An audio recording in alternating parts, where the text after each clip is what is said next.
Radio J. Le Forum Radio J, Frédéric Aziza. Radio J. Bonjour et bienvenue au Forum Radio J dont vous êtes l'invité, Aurore Berger. Bonjour. Bonjour. Alors, le budget voté, 4 motions de censure du LFI rejetées. François Bayrou, votre Premier ministre, revendique désormais un agenda de réforme. Alors, comment faire du budget 2025 la première étape vers peut-être le redressement des comptes publics et de l'économie française, et comment répondre aussi, bien surtout d'ailleurs, aux attentes des Français, que ce soit en matière de pouvoir d'achat, de sécurité ou peut-être aussi de politique migratoire. Et quid du contexte international? Le retour de Donald Trump à la Maison-Blanche peut-il rendre le monde plus sûr? Au contraire, va-t-il le rendre moins sûr? Mais pour commencer, bien, votre domaine de compétences ministérielles, Aurore Berger, avec ces assises de lutte contre l'antisémitisme que vous avez organisées jeudi. Pourquoi ces assises? Et pourquoi maintenant? Il y avait le feu au lac? Oui, il y a le feu. Il y a le feu à partir du moment où on a malheureusement aujourd'hui dans notre pays, tous les 3 jours, un Français de confession juive qui subit une agression physique. Tous les 3 jours, un Français de confession juive qui subit une agression physique. Et je crois une trop grande indifférence. Et moi, c'est là-dessus que je me bats. C'est faire en sorte que l'antisémitisme ne soit évidemment pas que l'affaire des Juifs. Et donc embarquer toute la société, comprendre, décrypter, analyser, mais surtout agir. Agir à la racine, c'est-à-dire au sein de l'éducation nationale et de l'enseignement supérieur. C'est pourquoi d'ailleurs Elisabeth Borne est à vos côtés. Exactement. Jeudi, au moment du lancement de ces assises.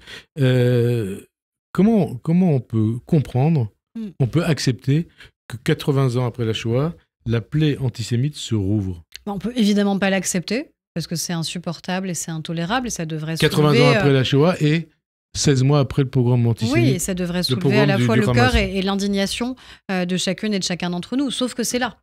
C'est là. C'est-à-dire que quand on regarde les faits d'antisémitisme en 2024, il y en a autant qu'en 2023, qui était une année tristement record sur les faits d'antisémitisme, parce que consécutive justement au 7 octobre, il y a eu une explosion des faits d'antisémitisme. Donc on ne peut pas s'habituer. Explosion des faits d'antisémitisme, la population juive, 0,6% de la population française, victime 62%. de 62% des actes racistes. Les actes anti-religieux dans notre pays, c'est-à-dire antisémites, anti-musulmans, anti-chrétiens, 62% des actes anti-religieux sont des actes antisémites concernant donc moins de 1% de la population.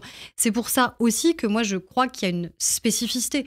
Il y a une spécificité de cette haine antisémite, il y a une spécificité sur les auteurs, il y a une spécificité sur les victimes, il y a une spécificité dans la société qui mérite qu'on s'y attarde, qui mérite qu'on la décrypte, qui mérite qu'on l'ausculte et qui mérite surtout, encore une fois, qu'on agisse. Et c'est l'objet des assises.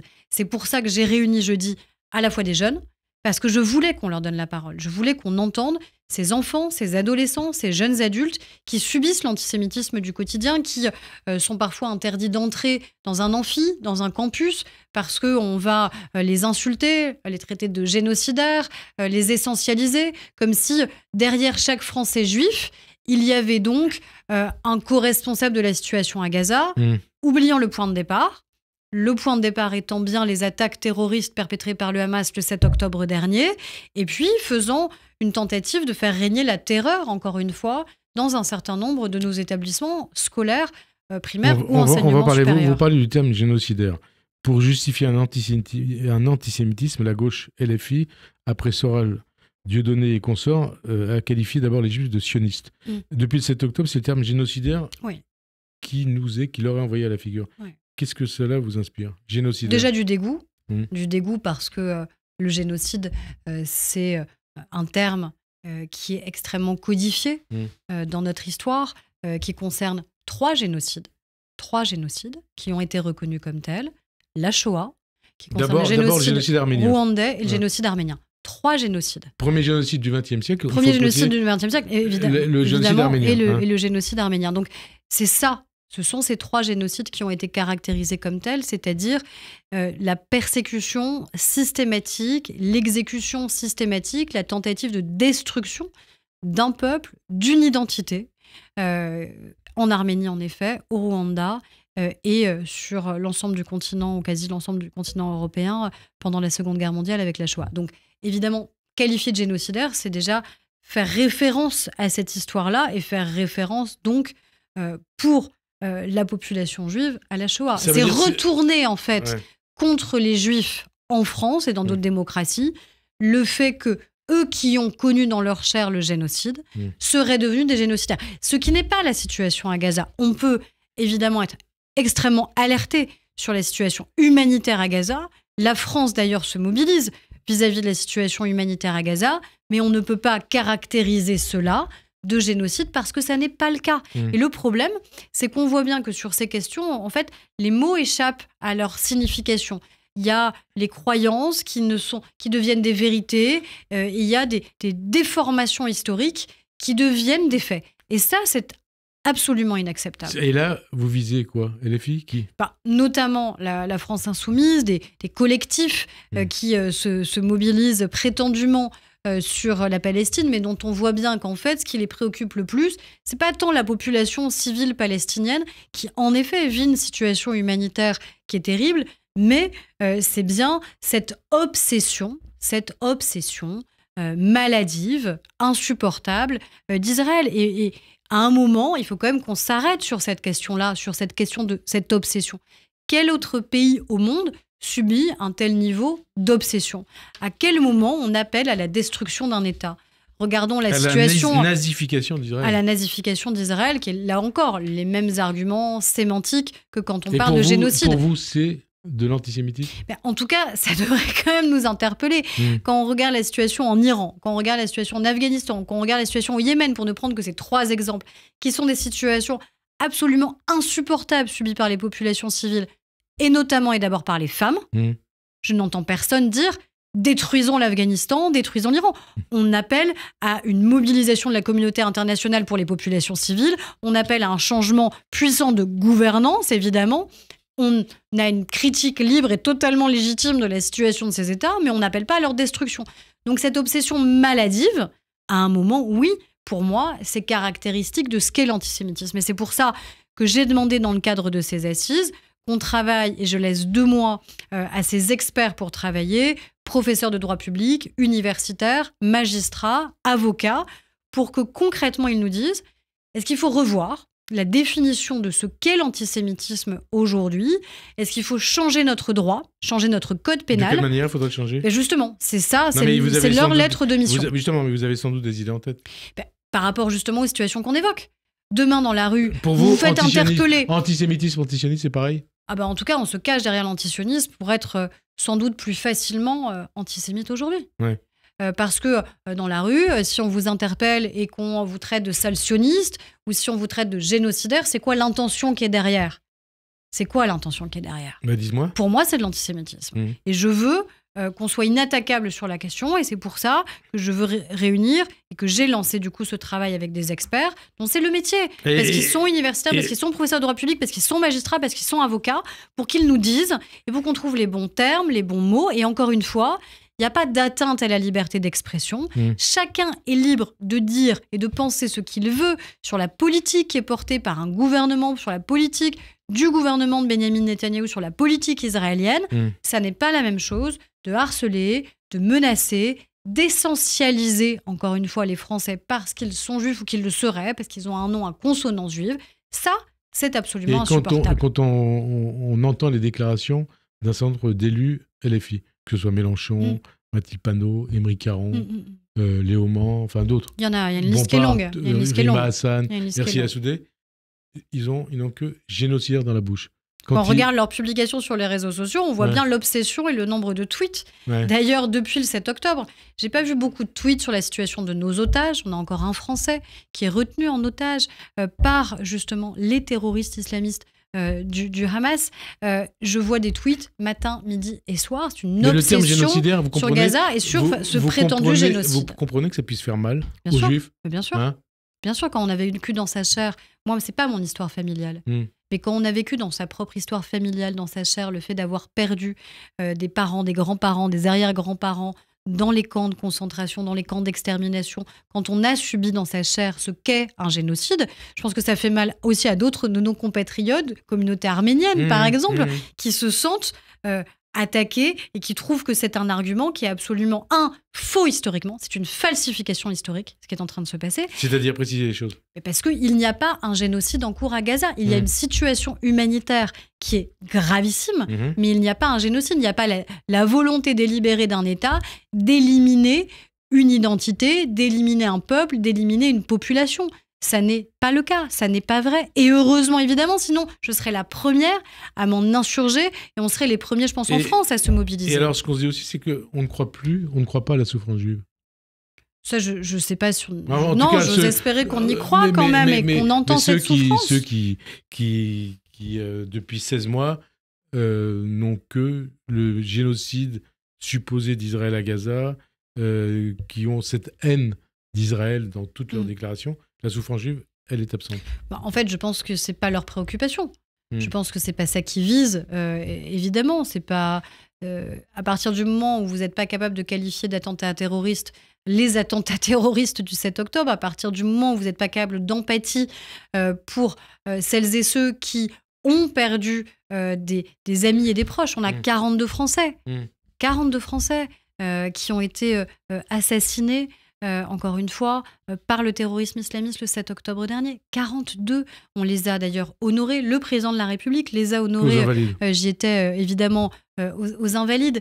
Donc ça aurait dû, encore une fois, là encore, soulever une indignation. Après, ce que je veux dire quand même aux Français juifs qui peut-être nous écoutent ce dimanche, c'est que ces gens-là sont minoritaires. Ils sont minoritaires. Ces gens-là. LFI, celles et ceux qui pensent de cette manière-là, celles et ceux qui mettent des cibles dans le dos de nos compatriotes juifs. Donc LFI met des cibles dans le dos des juifs français. À la fin, on est ce qu'on fait. On est ce qu'on fait. Et quand vous avez cette obsession maladive, quand vous n'êtes pas capable de nommer le mal pour ce qu'il est, quand vous n'êtes pas capable d'empathie alors que 42 Français ont été assassinés par le terrorisme islamiste, eh bien oui, quand on voit sur les conséquences que ça, encore une fois, les insultes et menaces, c'est déjà des violences. Le harcèlement, c'est déjà une violence. Ce qui se passe sur les réseaux sociaux, c'est déjà une violence. Mais le pire des chiffres, des statistiques, c'est ce que je vous disais, c'est que tous les 3 jours, un de nos compatriotes, parce qu'il est juif, est agressé physiquement. On s'en prend à lui physiquement. Donc oui, il y a des cibles dans le dos qui ont été mises. Et on a vu, notamment, encore une fois, par ces prétendus collectifs, par un certain nombre d'élus de la France insoumise, par leurs outrances, par leur comportement, par leur falsification historique, par leurs mensonges. Et ça, c'est insupportable. Et quand vous dites LFI met des cibles dans le dos des juifs français, c'est-à-dire qu'ils les mettent en danger ? En tout cas, on voit les réactions que ça provoque dans notre pays. Et les réactions que ça provoque dans notre pays, c'est quoi ? C'est que je crains qu'un certain nombre de jeunes, notamment, puisque les auteurs des actes antisémites sont de plus en plus jeunes, se laissent intoxiquer par ça, se laissent intoxiquer par ces discours qui sont des discours de haine, se laissent intoxiquer par ces contre-vérités, si ce n'est par ces mensonges ou par ces fausses informations. Et donc, à la fin, ça donne des campus où vous avez des jeux de cartes antisémites, ça donne un salut nazi dans un autre campus, ça donne des étudiants qui se sentent non seulement seuls, mais qui ont peur.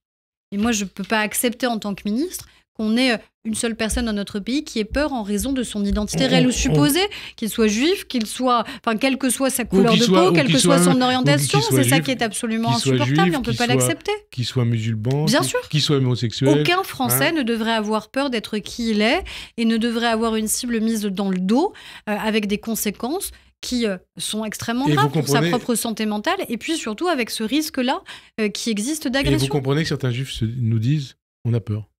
Oui, malheureusement, je le comprends, mais je veux qu'ils entendent la mobilisation sans faille qui est celle de l'État, parce qu'ils ont un État, évidemment, qui est à leur côté, qui dénonce, qui dit les choses et qui agit pour les protéger à l'école, à l'université. Et c'est pour ça, encore une fois, que j'ai relancé ces assises. C'est pour ça qu'Elisabeth Borne était à mes côtés. C'est pour ça que je mobilise les présidents d'université. C'est pour ça qu'on agit au quotidien, parce qu'ils ont un garde des Sceaux qui suit ça de manière très scrupuleuse.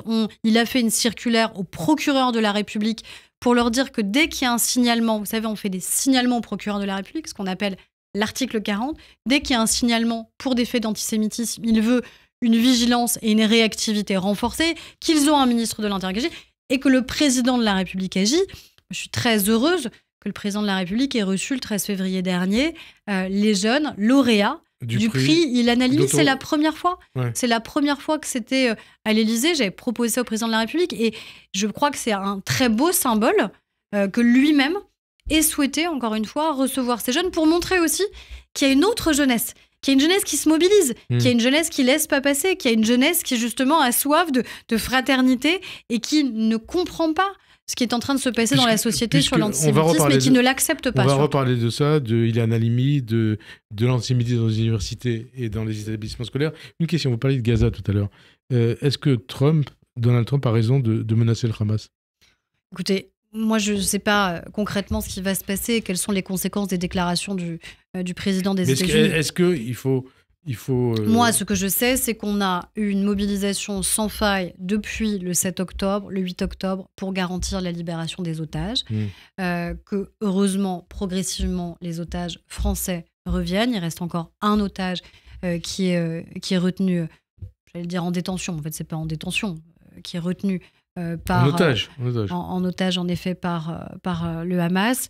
Et donc, c'est ça. Et on voit après chaque libération. C'est la mobilisation sans faille de l'État français pour accompagner les familles, soutenir les familles et garantir que tous nos concitoyens reviennent jusqu'au dernier en vie dans les meilleures conditions possibles. Parce que moi, les images de la libération des otages, elles m'ont bouleversée. Elles m'ont bouleversée. C'est à la fois des images de propagande, mais c'est des images d'humiliation qui sont absolument terribles, qui soulèvent et qui doivent, j'espère, soulever une immense indignation de la part de l'ensemble des Français. Parce que vous voyez des hommes amaigris, affamés, hébétés, épuisés. Et puis cette mise en scène macabre avec cet otage notamment qui dit qu'il est heureux de retrouver sa fille et sa femme alors qu'elles ont été assassinées. Alors on va vous répondre, donc ça montre ce qu'est le terrorisme et le terrorisme islamiste. Et on vous répond, mais vous ne dénoncez pas la situation, vous ne parlez pas de la situation des Palestiniens à Gaza. Mais j'en parle. Ouais. Je parle de la situation humanitaire à Gaza qui existe. Je parle de la mobilisation de la France sur la situation humanitaire, mais je dénonce le fait que eux aussi sont retenus en otage par le Hamas. Parce que c'est ça qui se passe. C'est qu'ils sont retenus en otage, eux aussi, par des terroristes islamistes qui les empêchent tout simplement d'avoir accès à l'éducation, qui empêchent les femmes d'avoir accès à l'égalité, qui empêchent les personnes LGBT d'avoir accès à leurs droits. Parce que c'est ça quand même, la vie à Gaza d'un certain nombre de femmes, de personnes qui sont simplement personnes homosexuelles. Il faut le dire aussi. Et donc oui, moi je dénonce la situation humanitaire parce qu'on doit garantir l'accès à la santé, aux soins, la question évidemment alimentaire à Gaza, l'accès à l'éducation des enfants. Mais encore une fois, les principaux geôliers aujourd'hui des citoyens palestiniens, ce sont les terroristes du Hamas. C'est le Hamas. Alors, les assises. Oui. Pourquoi le 13 février ? Parce que c'est la date anniversaire, donc jeudi, c'était la date anniversaire de la mort d'Ilan Halimi. Donc ce jeune juif enlevé en janvier 2006 dans la région parisienne, par une vingtaine de personnes, le gang des barbares, parce qu'étant juif, il était censé être riche. Et plutôt que d'avoir été à l'origine d'un sursaut, l'affaire Halimi a été à l'origine d'un tournant antisémite au sein même de la société française, dans les quartiers et dans les cités. Est-ce que c'est l'analyse que vous faites ? Je pense qu'il y a eu un choc au moment de l'assassinat d'Ilan Halimi, parce qu'avant d'être juif, il est français, parce que c'est un jeune auquel on peut s'identifier et parce que ça charriait en fait la plupart des présupposés stéréotypes antisémites. Et depuis 12 juifs français ont été assassinés parce qu'on est juifs. Dans des attentats terroristes, avec des Français juifs qui ont été ciblés parce qu'ils étaient juifs, et malheureusement aussi d'autres attentats qui ont existé dans notre pays, des enseignants qui ont été pris pour cible parce qu'ils étaient enseignants, des journalistes, des dessinateurs, des caricaturistes qui ont été pris pour cible. C'est-à-dire ce qui fait notre démocratie, ce qui fait notre capacité à tenir ensemble et tenir debout, c'est ça qui à chaque fois a été pris pour cible. Mais ce qui est important, c'est que la République, elle n'a pas vacillé. Elle n'a pas vacillé, mais quand même. C'est ça qui est quand même le plus important malgré tout. C'est-à-dire qu'il y a toujours eu cette capacité après d'unité, de rebond. C'est pour ça que ça démontre aussi qu'on est dans un pays qui n'est pas un pays raciste, parce qu'on n'a pas eu, évidemment, ensuite de répercussions, comme malheureusement ça aurait pu exister dans d'autres pays. On a un pays qui, à un moment, a eu de manière systématique des réactions d'unité et de mobilisation. D'unité de mobilisation, mais alors depuis 2000, 4 présidents de la République se sont succédés. Oui, mais qui tous se sont mobilisés. 13 ça, on peut le dire. se sont succédés, se sont mobilisés. Et donc, mais l'antisémitisme, il a prospéré. Est-ce que... Je pense qu'il a changé de visage. Ouais. C'est ce qu'on se disait tout à l'heure. Il a changé de visage parce que malheureusement, la force de l'antisémitisme à travers les âges, c'est de se renouveler, c'est de renouveler ses formes, c'est de muter. Et aujourd'hui, on a... changer de visage. Alors, on va préciser les choses. Ça veut dire quoi? L'antisémitisme aujourd'hui? Sur la question de l'antisionisme. Et majoritairement d'origine musulmane? Non, c'est pas ce que je dis. Moi, ce que je dis, c'est que changer de visage, ça veut dire changer la définition aussi de ce qu'est devenu l'antisémitisme. C'est-à-dire qu'on avait une forme d'antisémitisme connue dans notre pays, qui charriait un certain nombre de stéréotypes, de convulsions, et on a de nouvelles formes d'antisémitisme qui existent dans un certain nombre de nos quartiers notamment, et qui progressent sur quoi? Qui progressent sur de la méconnaissance, mais qui progressent aussi avec une spectaculaire vitesse aujourd'hui, du fait de la désinformation massive, parce qu'aujourd'hui on s'informe moins dans les médias traditionnels, qu'on se désinforme à coups de Snap, de TikTok, de X, mais évidemment que c'est un accélérateur à ça. On dit il faut lutter contre ça. Et qu'est-ce que vous pouvez faire de plus? Parce que la question du complotisme, elle est d'autant plus facilement véhiculée sur les réseaux sociaux pour une raison simple. C'est que sur un réseau social, vous trouverez toujours quelqu'un qui dit que vous avez raison. Alors qu'avant, vous trouverez non seulement une personne, mais 10 personnes, 100 personnes, 1000 personnes, parfois bien plus, qui vous disent que vous avez raison. Alors qu'avant, il n'y avait pas forcément quelqu'un qui accréditait les idées aussi folles que vous pouviez avoir. Et aujourd'hui, vous vous retrouvez dans des huis clos, dans des bulles informationnelles ou de désinformation, et qui valident en fait la plupart, malheureusement, de vos thèses, de vos idées reçues et de vos stéréotypes. Donc c'est ça ce sur quoi il faut lutter. C'est pour ça que je persiste à penser que tout commence par l'école, parce que sinon, si on renonce à l'école, ça veut dire qu'on accepte qu'il y ait des générations qui soient perdues, qui connaissent plus notre histoire, qui connaissent plus nos valeurs, qui n'aient plus envie de les défendre. Et dans ces cas-là, le combat il est perdu. Alors, et ça, on baisse les bras. Le point sensible, justement, c'est la question de l'antisémitisme dans le milieu scolaire et, comme vous l'avez dit tout à l'heure, dans l'enseignement supérieur. Donc, je suppose que vous considérez, pour en avoir parlé ainsi avec Elisabeth Borne, qu'il s'agit d'une situation préoccupante. On a en mémoire ce qui s'est passé notamment à Sciences Po. Dans les universités, est-ce qu'on doit tolérer que les agitateurs perturbent les cours et cherchent à occuper les grandes écoles notamment? Déjà jamais. Quels que soient les sujets de mobilisation, moi j'ai toujours trouvé que les blocages étaient insupportables et le fait qu'on empêche des étudiants d'étudier insupportable. Alors en plus, quand on les empêche d'assister à des cours, quand on les empêche d'entrer dans un amphi, quand on les empêche d'entrer dans un campus, tout simplement parce qu'ils seraient juifs, ou même parce qu'ils auraient exprimé un soutien vis-à-vis d'empathie en fait, vis-à-vis de ce qui s'est passé cette année, parce que moi j'ai aussi beaucoup de remontées d'étudiants qui disent nous tout simplement on a pris position pour dénoncer les attentats du 7 octobre et comme on a pris position, en fait on est donc forcément juif et donc on est forcément responsable. Donc même ceux qui prennent position avec des choses assez banales, c'est-à-dire condamner des attentats terroristes, même eux aujourd'hui sont pris à partie et sont pris à partie très violemment. Donc non, c'est intolérable, c'est inacceptable, ça suppose qu'il y ait des signalements systématique de la part des présidents d'université, de la part des directeurs d'établissement. C'est le cas ou pas? C'est ce qui est fait aujourd'hui, et avec, encore une fois, cette attention qui est demandée au procureur de la République, c'est ce que je disais, Gérald Darmanin, garde des Sceaux, qui a signé une circulaire à l'ensemble des procureurs qui sont sous son autorité directe, en leur disant, quand vous avez un signalement d'un président d'université, d'un directeur d'établissement, alors il faut que ce signalement soit suivi des faits, qu'on dise pourquoi c'est repris, ça n'est pas repris, qu'on explique, qu'on motive et surtout que, je l'espère, la condamnation puisse être ensuite absolument implacable. Et alors vous souhaitez que les actes antisémites dans les universités et les grandes écoles soient comptabilisés. Oui. Comment on peut y parvenir et qu'est-ce que cela apporterait? Parce qu'en fait, aujourd'hui, ils ne le sont pas. Ou pas toujours. On a, vous le savez, un modèle qui fait qu'on a une loi sur l'autonomie des universités. Donc, ils sont autonomes sur la manière de faire, de ne pas faire, de signaler, de ne pas signaler. Et donc, du coup, on se retrouve avec des éléments très parcellaires. Ceux qui font remonter, ceux qui ne font pas remonter. Moi, je pense qu'il faut qu'il y ait des remontées systématiques parce que c'est quand même compliqué si on ne sait même pas de quoi on parle. Si moi, je ne sais pas vous dire aujourd'hui, ce matin, si ça concerne l'intégralité des établissements, si ça concerne quelques établissements, si les faits sont très concentrés sur certains d'entre eux, territoriaux, ou en fonction des types d'études qui sont réalisées. Qu'est-ce que vous demandez moi, je veux, au monde universitaire?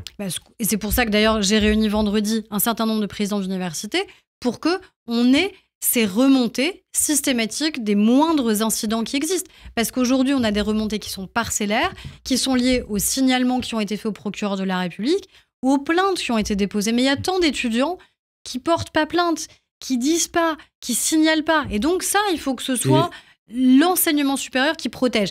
Et il faut aussi, la loi impose qu'on ait des référents dans chacune de nos grandes écoles universités sur la lutte contre l'antisémitisme, le racisme, les discriminations.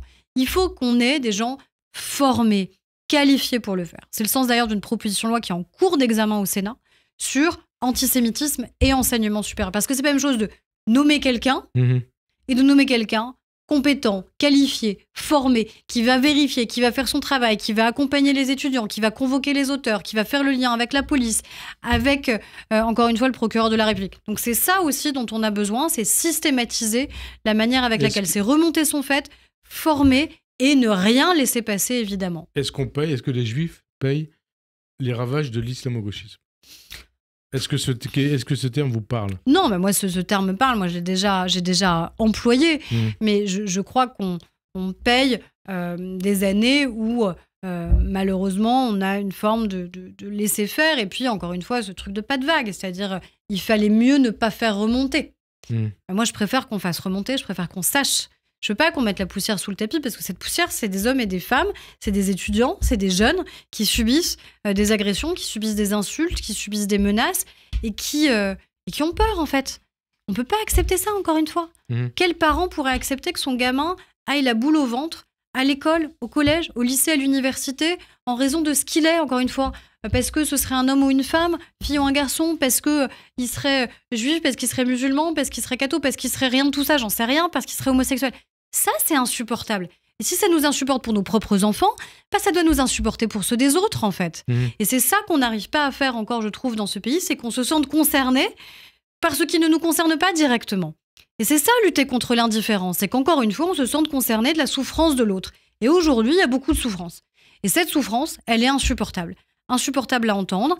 Et donc, il faut l'entendre, mais surtout, il faut agir pour qu'on n'ait plus un seul étudiant, un seul collégien, un seul lycéen qui ait peur, tout simplement. Et vous parliez tout à l'heure des ravages de la stratégie de Jean-Luc Mélenchon de défi sur la jeunesse.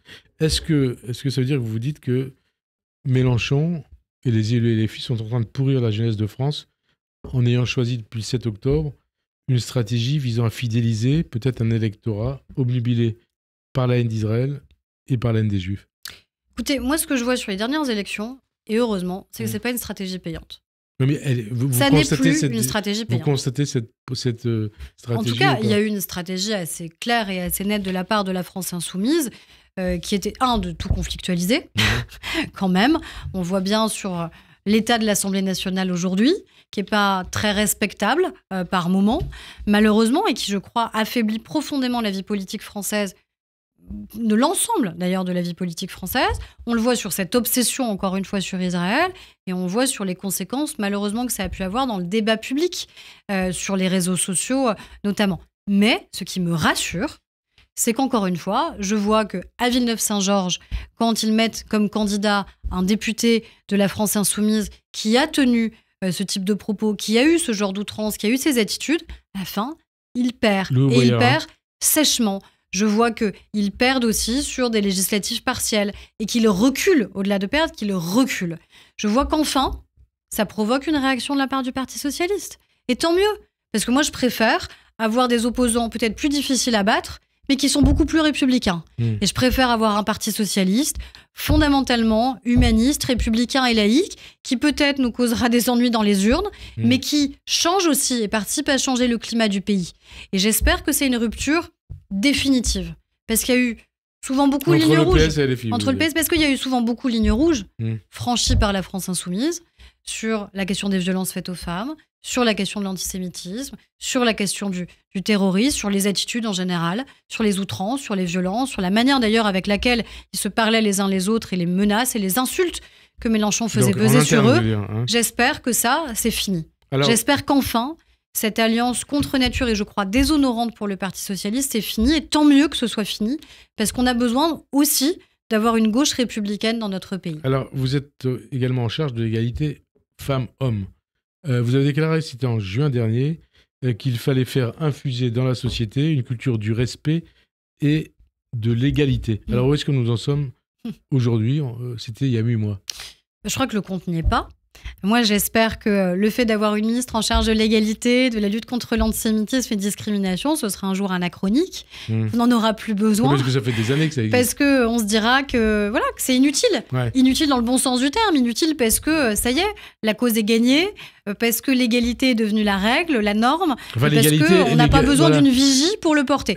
Aujourd'hui, on n'y est pas. Ouais. On progresse. On progresse parce que dans les programmes scolaires, on progresse. Enfin, à la rentrée prochaine, on va avoir des cours, justement, qui sont dédiés à la vie affective, à la vie relationnelle et à la sexualité. Je sais qu'ils ont fait beaucoup parler, mais maintenant, on arrête là aussi la désinformation, on arrête les fake news, et on a des programmes qui sont transparents, qui sont consultables pour les parents sur Internet, qui sont validés par l'Éducation nationale, par Elisabeth Borne, moi-même, de manière à garantir que tous nos enfants apprennent dès le plus jeune âge des principes essentiels d'égalité, de respect, d'intégrité de leur corps.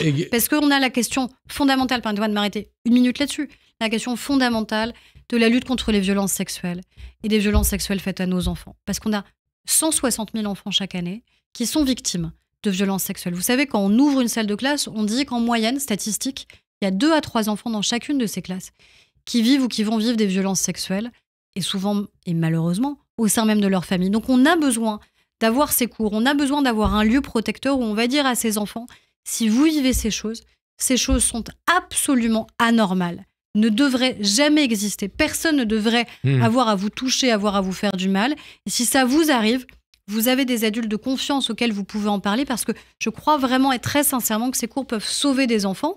Et puis qu'encore une fois, ça peut infuser cette culture du respect et cette culture de l'égalité entre les filles et les garçons. Culture du respect, l'égalité entre les filles et les garçons, et demain, entre les hommes et les femmes. Les femmes et les hommes, les hommes et les femmes, ça passe aussi par le salaire. Oui, bien sûr. Il y a peut-être 2 fonctions où les hommes et les femmes ont un salaire égal, c'est les ministres et les parlementaires. Mais nous, c'est fixé par la loi, voilà. donc personne ne peut y déroger, ça c'est clair. Pas forcément ailleurs.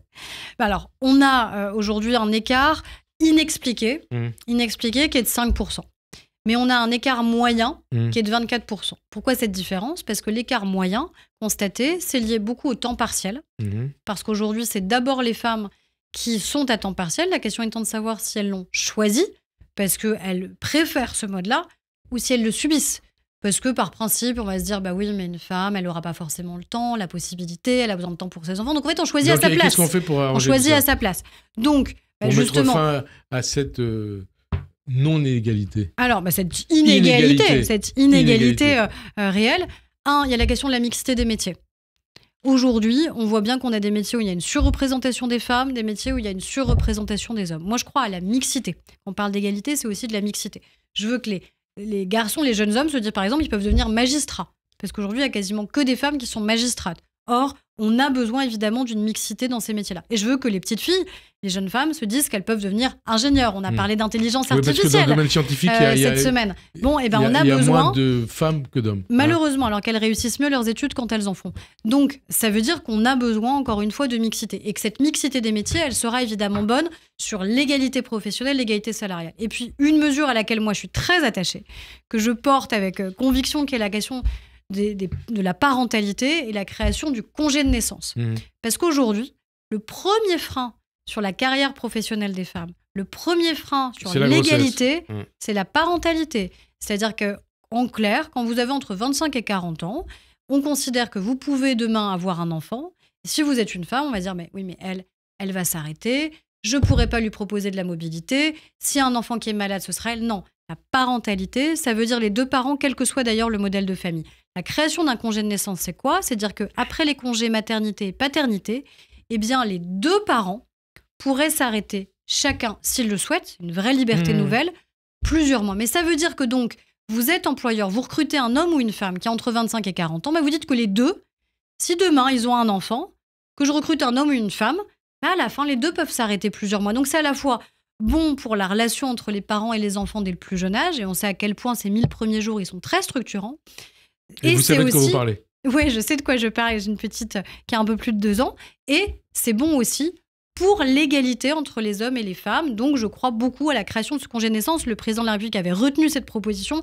J'espère que les parlementaires vont la reprendre et qu'on pourra avancer. Vous savez que les enjeux budgétaires sont un peu un défi dans cette nouvelle composition de l'Assemblée nationale. Alors justement, j'espère qu'on va avancer. On va avancer. On va parler de politique, du budget.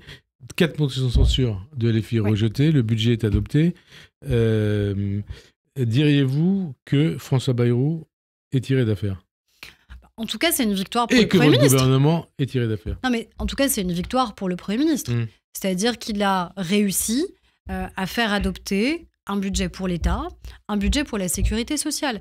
Et je crois que ceux qui nous écoutent ont compris que sans budget, il y avait des conséquences. Parce que la fable que ceux qui ont appuyé sur le bouton de la censure ont essayé de faire croire aux Français, c'est de dire, vous voyez, ça n'a pas de conséquences, ça n'a pas d'incidence. Mais si, en fait, ça en a. Moi, je vous donne un exemple très concret dans mon ministère. Sur les associations, par exemple, sur la question de la lutte contre les violences faites aux femmes. Mais j'ai pas pu lancer un seul appel à projet. Pourquoi ? Parce que tant qu'il n'y avait pas de budget voté, j'avais rien le droit de faire. J'avais pas le droit de lancer, j'avais pas le droit d'annoncer, j'avais pas le droit de faire des... Et alors là, vous dites ouf. Je dis ouf parce que déjà, on peut fonctionner un peu plus normalement. Quand même déjà, l'État peut fonctionner. Et ça, c'est quand même très important. Les collectivités locales savent qu'on va pouvoir les soutenir, les aider en investissement. Donc, les entreprises aussi, je crois, attendaient de savoir quelles allaient être les règles. Parce que moi, depuis plusieurs mois, qu'est-ce que je vois, notamment depuis la censure du gouvernement de Michel Barnier, des entreprises qui se disent, attendez, on va recruter ou on recrute pas ? On attend. Qu'est-ce qui va se passer ? Ça va être quoi, les règles de fiscalité ou pas ? Donc, elles ont toutes mis sur pause. Mais à la fin, quand toutes les boîtes, des plus grandes aux plus petites, mettent sur pause, on voit les conséquences que ça a sur le risque d'une augmentation du chômage, sur la dégradation aussi, nous, de notre déficit, de notre dette. Donc oui, je dis ouf parce qu'on en avait besoin. Je dis que c'est une victoire collective. Et je remercie aussi, je le dis très sincèrement, ceux qui ont fait le choix de ne pas censurer. Les socialistes. Et notamment le Parti socialiste qui, je crois, a fait un choix de responsabilité et il faut donc le souligner. Autre débat, le débat autour de la politique migratoire, droit du sol. Êtes-vous favorable à une réforme du droit du sol cette réforme voulue par Bruno Retailleau et Gérald Darmanin ? Il y a eu un choix qui a été fait déjà là, c'est sur la question spécifique de Mayotte, parce qu'on voit qu'à Mayotte... Est-ce qu'il faut généraliser ce qui a été décidé pour Mayotte à l'ensemble du territoire ? Moi, je crois que le Premier ministre a eu raison de dire qu'il fallait que ça s'inscrive dans le cadre d'un débat beaucoup plus large que la seule question de l'immigration. Moi, je suis très cash, je crois, sur ces questions, et sur la question, encore une fois, de l'immigration, la nécessité de la régulation des flux, la nécessité du contrôle de nos frontières, la nécessité de la souveraineté retrouvée qui doit être la nôtre, et française et européenne. Donc, il n'y a pas d'ambiguïté, évidemment, à avoir là-dessus. Mais je crois... Moi, je ne veux pas répondre par oui ou par non maintenant. Pas parce que je me défile, mais parce que... non, je ne suis pas mon genre. Pas parce que je me défile, mais parce que moi, je crois que ça s'inscrit dans un cadre d'un débat beaucoup plus large sur la question de notre identité, sur ce que ça veut dire d'être français aujourd'hui. Parce que je crois que beaucoup de gens aujourd'hui ne savent plus ce que ça veut dire. Et si à un moment, on a des hommes et des femmes qui se détournent de nous, qui se détournent des urnes, qui n'attendent plus grand-chose de la vie politique, c'est parce qu'à la fin, ils ne savent pas quel est le projet qu'on leur propose, quelle est l'espérance qu'on a ou pas dans la République, dans la démocratie. Et ça ne suffit pas de venir à un micro et dire valeurs républicaines, valeurs républicaines, valeurs républicaines, si on ne sait plus ce que ça veut dire derrière. Donc moi, je pense qu'il faut remettre les choses dans le bon ordre. Et il faut d'abord répondre sur ce que veut dire la démocratie, ce que veut dire la République, ce que veut dire nos valeurs, sur ce que veut dire être français aujourd'hui en 2025, et après se poser d'autres questions. Et après, je pense qu'il y a une attente très forte d'abord des Français sur la question de la délinquance, sur la question du narcotrafic, sur la question de la sécurité du quotidien, parce que c'est ça qui pourrit leur vie. Alors justement, parce que c'est ça qui pourrit nos quartiers. Justement, est-ce que Bruno Retailleau, par rapport à tout ce que vous venez d'indiquer, est l'homme de la situation au ministère de l'Intérieur, peut-être d'ailleurs pour fragiliser Marine Le Pen et l'empêcher d'accéder à l'Élysée. Est-ce que Bruno Retailleau, c'est à nouveau Nicolas Sarkozy, version 2002-2007 ? Ça, j'en sais rien, il n'y en a qu'un seul de Nicolas Sarkozy. Ah, parce que vous avez été proche de Nicolas Sarkozy. Non, mais oui, et puis parce qu'il y a un talent évident, je crois. De la part de qui ? Que tout le monde, de la part de Nicolas Sarkozy d'abord. De la part de Nicolas Sarkozy. Non, mais Bruno Retailleau, moi, c'est un collègue au gouvernement, on se connaît bien, on a été président de groupe en même temps, moi à l'Assemblée, lui au Sénat, donc on a une habitude de travailler ensemble. Moi, ce qui compte, c'est qu'il obtienne des résultats. Et je crois que c'est ça qu'il fait. Et c'est ça qu'il veut faire, en exposant aussi aux Français les difficultés parfois qu'ils rencontrent. Il l'a dit par exemple sur la question de l'Algérie, parce qu'on est sur des situations parfois qui sont absolument intolérables, et au-delà d'être intolérables, je crois qu'ils sont incompréhensibles pour les Français. Donc, il dit et il fait. Et je crois que c'est ça qu'on attend de lui. Il dit et il fait. Bruno Retailleau, président de l'ER, ce serait une bonne chose. Ah, c'est pas à moi d'en juger. Non, mais je vous pose la question. Non, moi, c'est pas moi. Je suis pas adhérente. Je ne suis plus adhérente des LR. Vous préférez qui? Vous savez, quelle que soit ma position, je suis pas sûre que j'aiderais. Je suis sûr que vous dites je suis pour Retailleau. Je suis pas sûre que j'aiderais le candidat en disant ce pour qui je voterais. Ça veut dire que vous êtes pour Retailleau, mais vous voulez pas le planter. Non, ne me faites pas dire ce que j'ai pas dit. Ça veut dire que c'est à eux de décider. Moi, je sais que les campagnes internes sont les pires des campagnes. Donc, je leur souhaite à eux deux ou à d'autres candidats ou candidates une campagne la plus sereine possible, parce que c'est pas toujours le cas sur les campagnes internes, parce qu'on a besoin d'avoir des partis forts, on a besoin d'avoir des représentants forts. Mais je suis plus adhérente LR, moi. D'accord, vous êtes en tout cas ministre. Emmanuel Macron a ouvert la piste de référendum en 2025. Jean-François Copé, qu'est-ce qu'il dit? Votre ami Jean-François Copé, je ne sais pas si tu votre ami. Enfin, on se connaît bien. Voilà, il estime qu'il s'agit surtout pour le chef de l'État d'une astuce pour gagner du temps et faire perdurer un pouvoir présidentiel affaibli. Bon, après cette déclaration, je suis pas sûr qu'il reste mon ami, mais c'est un autre sujet. Non, mais il a raison ou pas? Est-ce que c'est une feinte? Non, je crois pas. Je crois que c'est une attente. Je crois que c'est une attente des Français. Il ne nous reste plus beaucoup de temps. Une attente, quel sujet? Quel thème de référendum? Moi, ma conviction, c'est que... Politique migratoire, immigration? Non. Quoi? Moi, ce que je crois, c'est que la force d'un référendum, c'est pas uniquement la question qui est posée, c'est le débat que ça fait naître dans la société. Quel débat? De regarder tous les sujets qu'on a évoqués sur la question du numérique, je pense que c'est absolument déterminant. Non, pas moi, je suis désolée. Ce qui est en train de se passer sur l'habitude que nous avons dans notre pays... les Français aller se mobiliser pour un référendum sur l'intelligence artificielle, par exemple? Non, pas sur l'intelligence artificielle, sur la santé mentale de leurs enfants.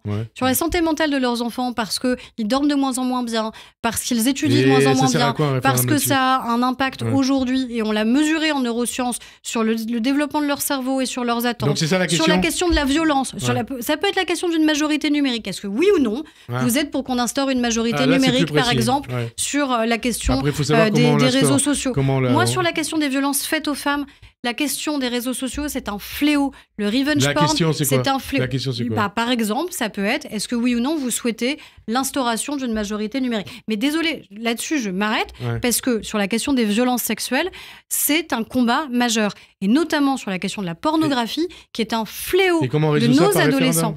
Majorité numérique? Déjà, on le résout par la loi qu'on a fait modifier sur cette question-là, pour garantir qu'encore une fois, il y ait enfin une vérification sur l'identité et l'âge des auteurs des sites pornographiques, parce qu'excusez-moi, mais nos ados, ils sont pas cons.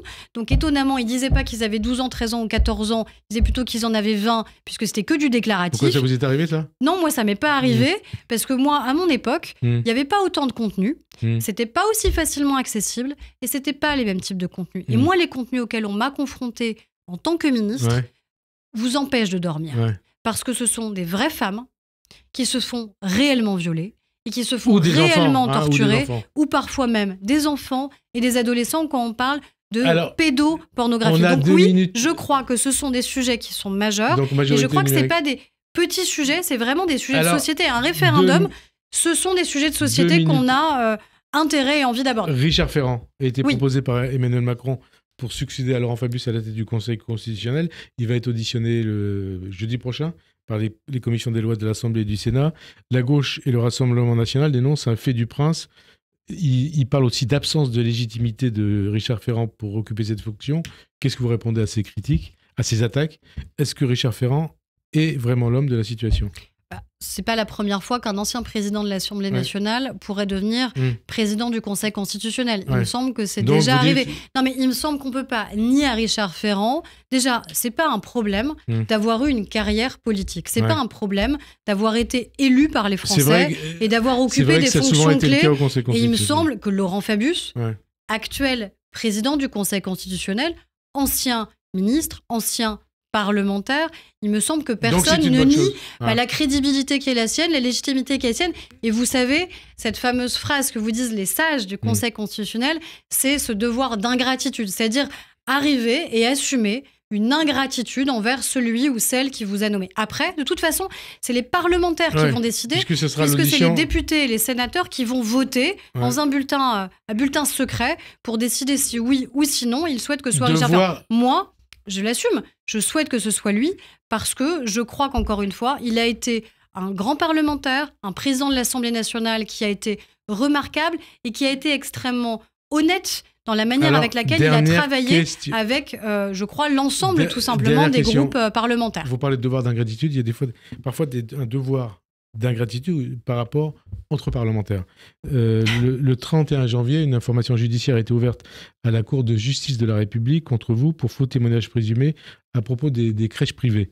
Ces investigations ont été lancées suite à un signalement émanant du bureau de l'Assemblée nationale en octobre dernier, après des déclarations que vous y avez faites devant la commission d'enquête parlementaire. Vous avez fustigé une demande infondée à l'initiative de LFI. Est-ce que vous êtes vraiment sereine quant à l'issue de cette procédure? Moi, je réserve mes paroles et mes mots pour la Cour de justice de la République et je me tiens à sa disposition. Ce que je sais, c'est que c'est une décision initiale du bureau de l'Assemblée nationale à la demande de la France insoumise. Et donc, c'est un vote politique du bureau de l'Assemblée nationale pour réaliser ce signalement. Ce que je dis, c'est qu'aucune plainte n'a jamais été déposée contre moi et qu'en aucun cas, on ne m'a reproché quoi que ce soit qui serait illégal dans la manière avec laquelle j'ai exercé mes responsabilités de ministre, puisque je suis la ministre qui a le plus mis en place de contrôle et qui a changé la loi pour renforcer les contrôles des grands groupes de crèches privées. Ça, ce sont les faits. Pour le reste, je suis à la disposition de la Cour de justice de la République. Donc vous ne craignez pas pour la suite de votre carrière? Je suis à la disposition de la Cour de justice de la République. Merci en tout cas, Aurore Berger, d'avoir répondu à notre invitation. Bonne fin d'après-midi sur Radio J, à dimanche prochain. Merci. Merci à vous.